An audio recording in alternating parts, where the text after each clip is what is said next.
Hello friends, welcome to win BPSC. Win BPSC पे मैं शशांक आप सभी का स्वागत करता हूं। एटुटेरिया 7500 प्लस बुक का आज हम लोग सेट नंबर 3 करेंगे। तो चलिए स्टार्ट करते हैं सेट नंबर 3।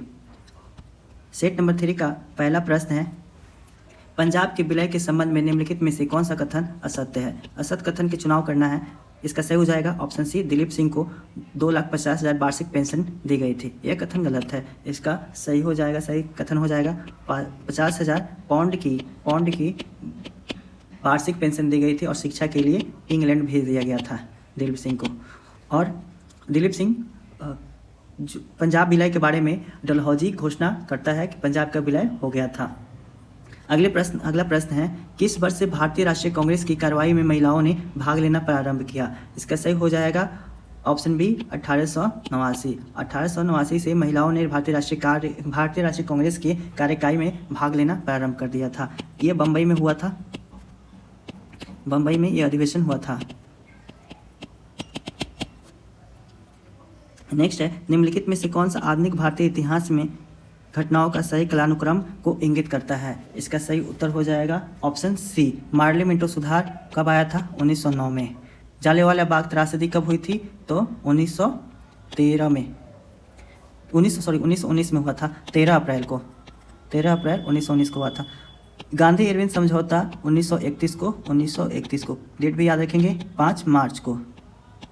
और अगस्त प्रस्ताव तो पता ही होगा, ये 1940 में हुआ था। तो इस प्रकार सही कालानुक्रम 1909 में मार्लो मिंटो सुधार, जालियांवाला बाग त्रासदी 1919, गांधी इरविन समझौता 1931 और अगस्त प्रस्ताव 1940 में हुआ था। आगे बढ़ते हैं, भारत छोड़ो प्रस्ताव निम्नलिखित में से किसने अनुशंसा की थी। सही उत्तर हो जाएगा ऑप्शन डी, जवाहरलाल नेहरू। भारत छोड़ो आंदोलन जो 8 अगस्त 1942 को प्रारंभ हुआ था, कहाँ से प्रारंभ हुआ था, तो ये मुंबई के ग्वालियर टैंक से इसको प्रारंभ हुआ था। आगे बढ़ते हैं, 5वां नंबर प्रश्न है, किस स्वतंत्रता सेनानी ने लाठी और आंकड़ा क्लब की स्थापना की थी। इसका सही उत्तर हो जाएगा ऑप्शन डी, बाल गंगाधर तिलक। बाल गंगाधर तिलक लाठी और आंकड़ा क्लब की स्थापना किया था।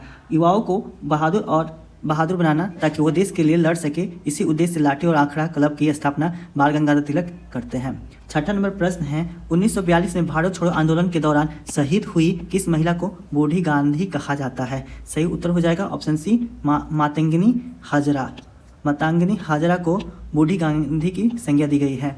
ये शहीद कहाँ पर हुई थी, तो ये भी याद रखेंगे, तामलुक में पुलिस स्टेशन के सामने पुलिस द्वारा इनको गोली मार के हत्या कर दी गई थी। आगे बढ़ते हैं, 7वां नंबर प्रश्न, दीनबंधु सार्वजनिक सभा की स्थापना किसके द्वारा की गई थी। इसका सही उत्तर हो जाएगा ऑप्शन सी, ज्योतिबा फुले। एटुटेरिया इसका उत्तर ऑप्शन सी, ज्योतिबा फुले बता रहा है, लेकिन दीनबंधु सार्वजनिक सभा की स्थापना मूल रूप से कृष्णराव भालेकर द्वारा किया गया था। और यह ज्योतिबा फुले की जो संस्था थी सत्यशोधक समाज, उसके आउटलेट के रूप में कार्य करती थी। 8वां नंबर प्रश्न है, सैयद वंश के सुल्तान का सही क्रम क्या है। खिज खां इसके संस्थापक थे। खिज खां सबसे पहले हो जाएंगे, उसके बाद से मुबारक शाह का आता है, ठीक। तो 1 और 3, उसके बाद से मोहम्मद शाह, फिर अलाउद्दीन आलम शाह सबसे लास्ट में आता है। तो हमारा सही क्रम क्या हो जाएगा, 1, 3, 2 और 4। ऑप्शन सी इसका सही उत्तर हो जाएगा। बात करें सैयद वंश की, तो सैयद वंश के बारे में हमें जानकारी तारिक ए मुबारक शाही पुस्तक से मिलता है, जिसके लेखक याहिया बिन अहमद सरहिंदी थे। और सैयद वंश दिल्ली सल्तनत पर कब से कब तक शासन करता है, तो 1414 से लेके 1451 तक शासन करता है। सैयद वंश जो थे ये लोग तैमूर के सेनापति के रूप में खिजर खां इसकी स्थापना किया था। नेक्स्ट है 9 नंबर प्रश्न, रुद्रमा के संदर्भ में निम्नलिखित कथनों पर विचार कीजिए, उनके बारे में सही कथन चुनिए। पहला कथन है, रानी रुद्रमा वारंगल के काकतीय वंश की चौथी स्वतंत्र शासिका थी। कथन सही है। उसने दक्षिण तमिलनाडु के पांड्य, उड़ीसा के पूर्व गंग शासकों और देवगिरी के सेहुआ शासकों को पराजित किया था। यह कथन गलत है। काकतीय वंश के बारे में बात करें तो रानी रुद्रमा इसी वंश से संबंधित थी और इसकी स्थापना बीटा प्रथम द्वारा किया गया था। ये आंध्र प्रदेश के क्षेत्रों में इनका शासन चला था। राजधानी, काकतीय वंश की राजधानी भी याद रखेंगे, अमरकोट था। 10 नंबर प्रश्न है, मध्ययुगीन भारत के संदर्भ में सारस शब्द का अर्थ है। इसका सही हो जाएगा ऑप्शन सी, एक स्थान जिसका उद्देश्य भारतीय और विदेशी तीर्थयात्रियों, व्यापारियों आदि के अस्थायी प्रदान करना है। सी इसका बिल्कुल सही हो जाएगा। 11 नंबर प्रश्न को देखते हैं। प्रश्न कहता है निम्नलिखित कथनों पर विचार कीजिए और कौन सा कथन सही है। सही कथन का चुनाव करना है। इल्तुतमिश ने सिजदा और पैबोस की प्रथा राजा के प्रति सम्मान अभिवादन दर्शाने के रूप में आरंभ किया था। यह कथन गलत है। यहाँ पे इल्तुतमिश नहीं, इसका जगह पे बलबन होगा। दूसरा स्टेटमेंट है बलबन ने चांदी की टका और तांबे के जीतल मुद्राओं के रूप में प्रचलित किया था। यह कथन भी गलत है। यह काम बलबन ने नहीं बल्कि इल्तुतमिश ने शुरू किया था। तो इस प्रकार से हमारा उत्तर न तो 1 न ही 2 सही हो जाएगा। आगे बढ़ते हैं। 12 नंबर प्रश्न कहता है निम्नलिखित में से कौन गुप्तकालीन प्रशासनिक विभाजन का सही अनुक्रम है। इसका सही उत्तर हो जाएगा ऑप्शन ए, भुक्ति, विषय, विधि और ग्राम। दोस्तों अगर गुप्त काल में प्रशासनिक विभाजन का बात करें तो सबसे बड़ा देश होता था, फिर भुक्ति होती थी जिसे जिला भी कहा जाता था। उसके बाद से विषय, फिर विधि और लास्ट में ग्राम आता था। तो ये सही कलानुक्रम है। आगे बढ़ते हैं। 13 नंबर प्रश्न है निम्नलिखित में से कौन सा मंदिर वास्तुकला की बेसर शैली का उदाहरण है। इसका सही उत्तर हो जाएगा ऑप्शन ए, होयसलेश्वर मंदिर। होयसलेश्वर मंदिर जिसकी स्थापना होयसल शासकों द्वारा कर्नाटक के क्षेत्र में किया गया था, कर्नाटक में स्थित है। यह बेसर मंदिर वास्तुकला की बेसर शैली का उदाहरण है। बेसर शैली की बात करें तो इसका विकास विंध्यन पर्वत श्रेणी और कृष्णा नदी बेसिन है, वो दोनों के बीच में बेसर शैली का विकास हुआ है। ऊपर में जो है ये नागर शैली है और दक्षिण में द्रविड़ शैली है। इन दोनों के सम्मिश्रण से बेसर शैली का विकास हुआ था। चलिए आगे बढ़ते हैं। 14 नंबर प्रश्न कहता है प्राचीन भारत के इतिहास के संदर्भ में भवभूति, हस्तिमल तथा क्षमेश्वर क्यों प्रसिद्ध है। सही उत्तर हो जाएगा ऑप्शन ए, नाटककार। भवभूति, हस्तिमल और क्षमेश्वर नाटककार थे।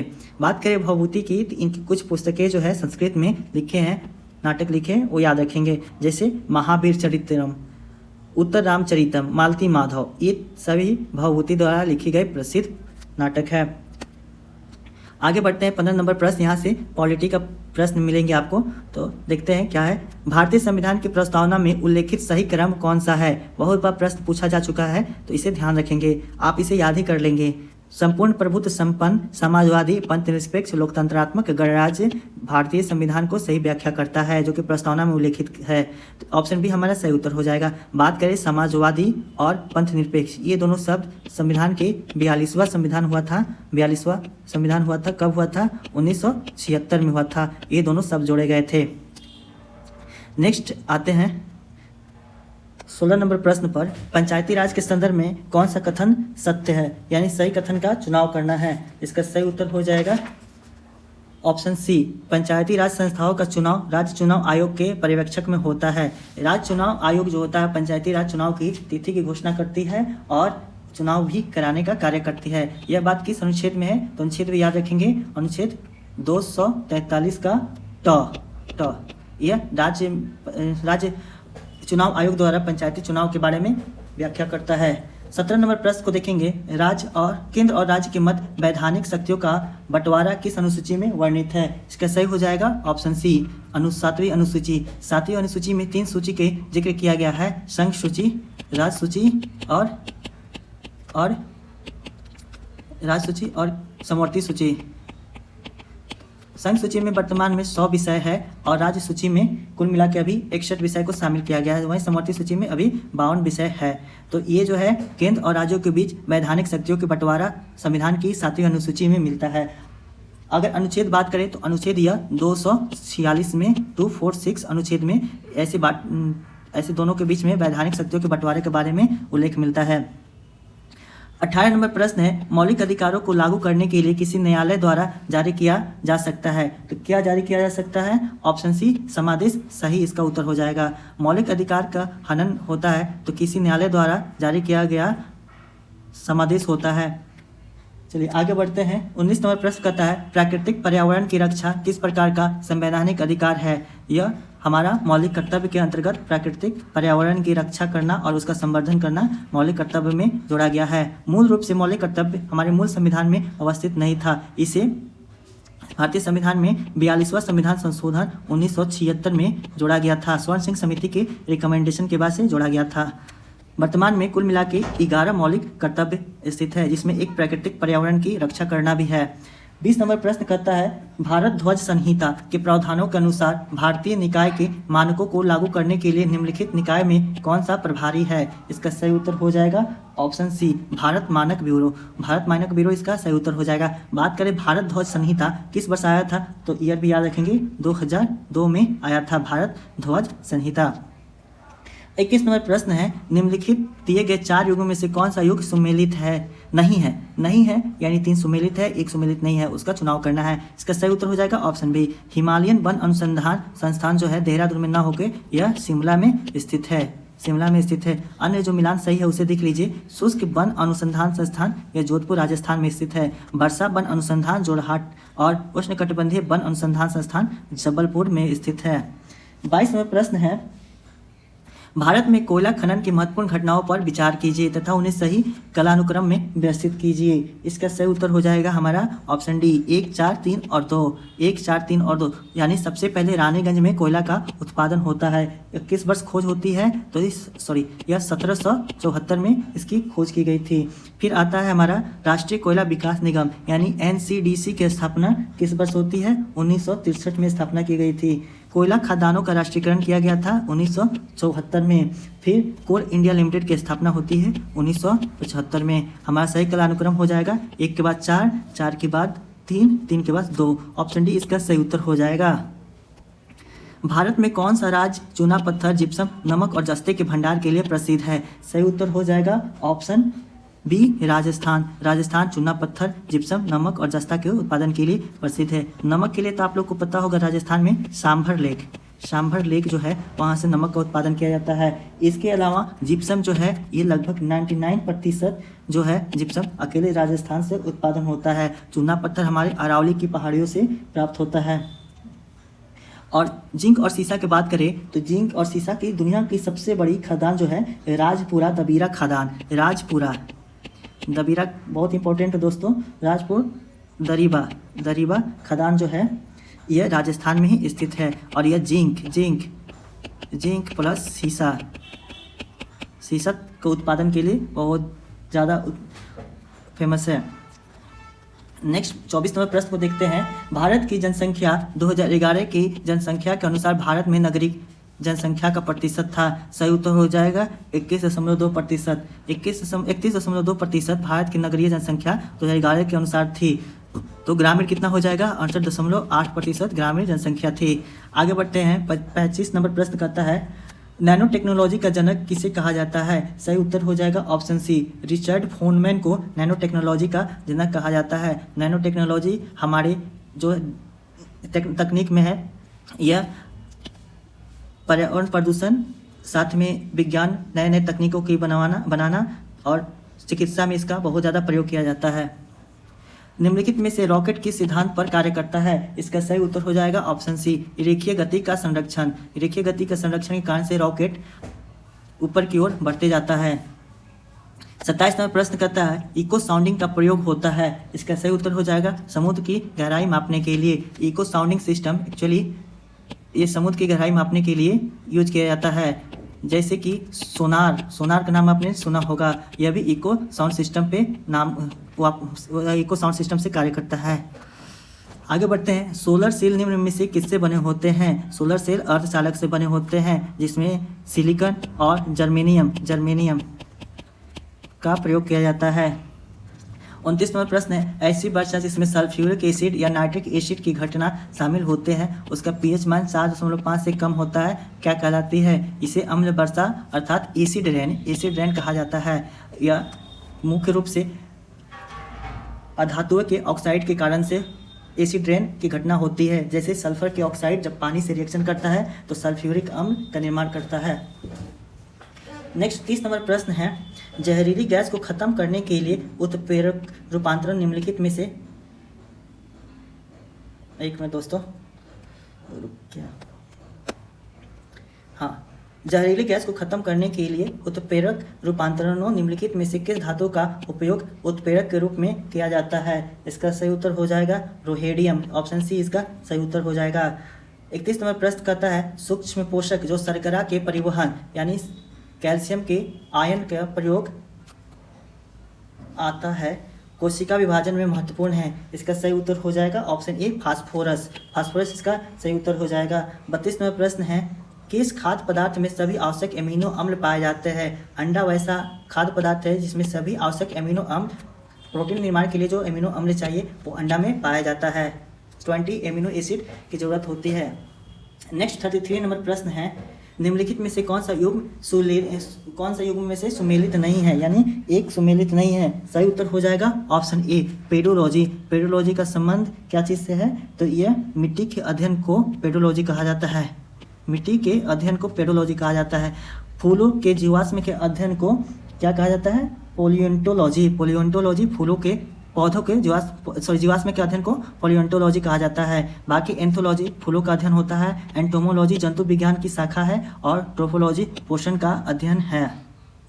नेक्स्ट 34 नंबर प्रश्न है, किस शैवाल से आयोडीन की प्राप्ति होती है? इसका सही उत्तर हो जाएगा ऑप्शन बी लैमिनेरिया से प्राप्त होती है। लैमिनेरिया जिसे भूरी शैवाल की प्रजाति कहा जाता है, यह भूरी शैवाल की प्रजाति है, इससे शैवाल से आयोडीन प्राप्त होता है।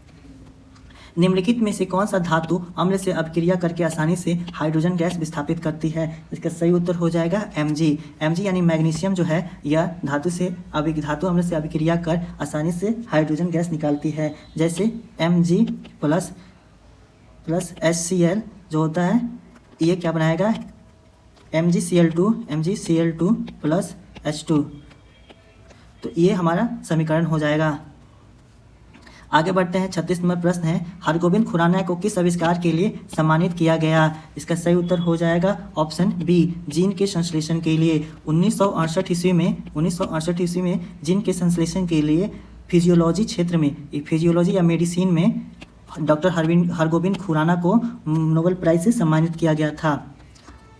ये भारतीय मूल के अमेरिकी वैज्ञानिक थे। निम्नलिखित में से कौन सा पौधा कीट पकड़ता है? इसका सही उत्तर हो जाएगा ऑप्शन सी नेपेथेंस जो है वह अपना नाइट्रोजन की पूर्ति करने के लिए कीट को पकड़ता है। यह पूर्वी भारत के जंगलों में पाया जाता है।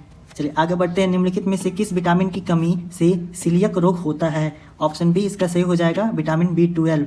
सीलियक रोग छोटी आंत में सूजन हो जाता है जो विटामिन B12 की कमी से होता है। 39 नंबर प्रश्न है, कोशिकाओं में मौजूद जेली जैसा तरल पदार्थ कहलाता है, इसको क्या कहते हैं? तो इसका सही उत्तर हो जाएगा कोशिका द्रव्य। कोशिका द्रव कोशिकाओं में जेली जैसा तरल पदार्थ है। वहीं केंद्रिका में जो रहता है जेली जैसा तरल पदार्थ उसे केंद्रिका द्रव कहा जाता है। और इन दोनों को सम्मिलित रूप से यानी केंद्रिक द्रव्य और कोशिका द्रव को सम्मिलित रूप से जीव द्रव्य कहा जाता है।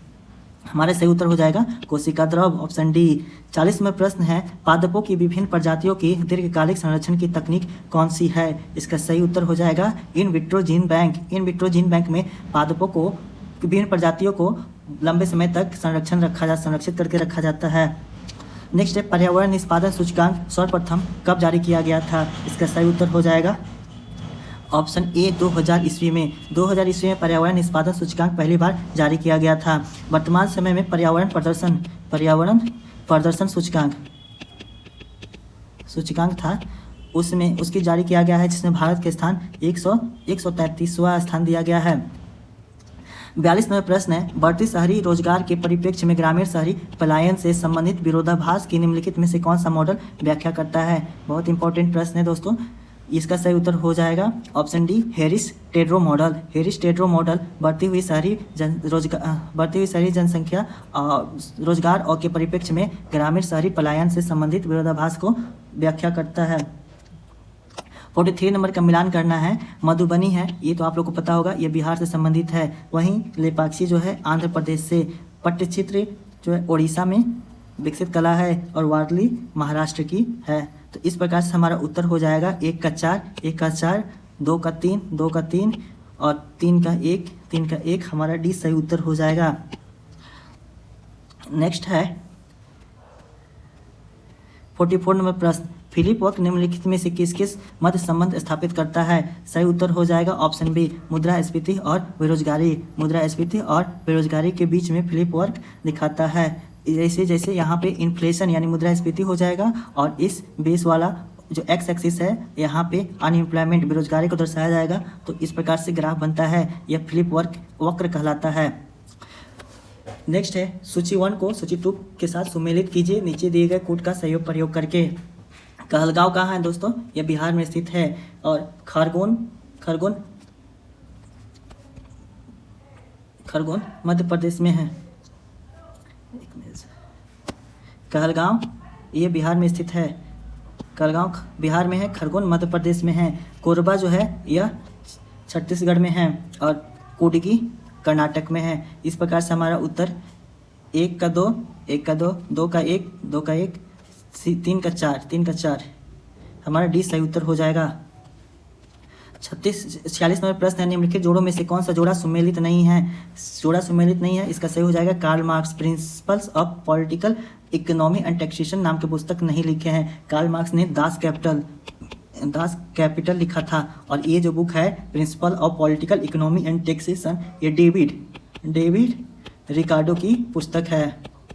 इसे याद रखेंगे, काफ़ी इंपॉर्टेंट प्रश्न है, एग्जाम में अक्सर पूछ लिया जाता है।